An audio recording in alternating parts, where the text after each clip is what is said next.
Para sa bawat Pilipino, alam ko na buo ang galit ninyo sa akin ngayon. Nauunawaan ko rin kung bakit, lalo na at malaki ang halagang nakataya. Pero bago kayo humusga, hayaan ninyong ipaliwanag ko ang buong katotohanan. Matagal akong hindi nagsalita dahil may direktang utos sa akin.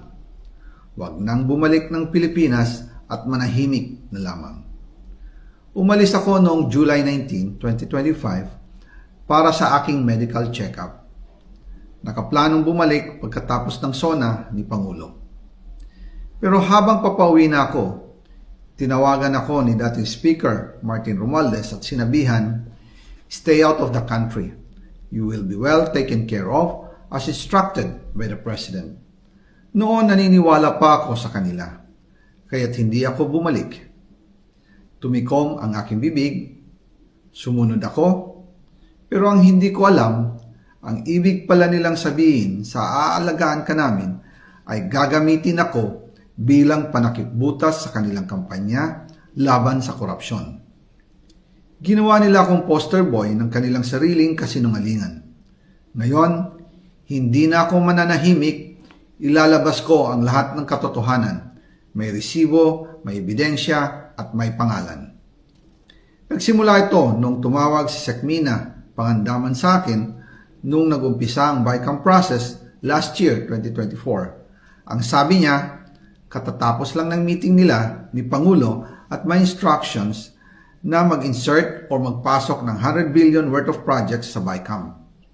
At sinabi pa ni Sekmina, "You can confirm with Yusek Adrian Bersamin dahil magkasama sila sa meeting ni Pangulong BBM noong araw na yon."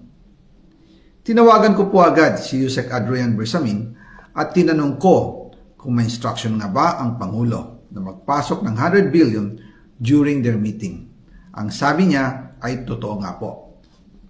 Right after our conversation, tinawagan ko po si dating Speaker Martin Romualdez at nireport ko ang instructions ng Presidente to insert the 100 billion projects.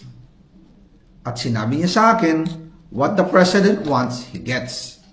After ng ilang araw, nag-set po ng meeting si Sekmina Pangandaman at Yusek Adrian Bersamin sa amin ni dating Speaker Martin Romualdez sa Aguado Building in front of Gate 4 ng Malacanang at nandun din po si Yusek Jojo Cadiz.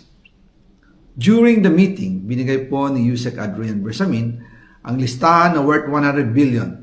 Tinanong ko po si Yusek Adrian kung saan galing ang listahan. Ang sagot niya,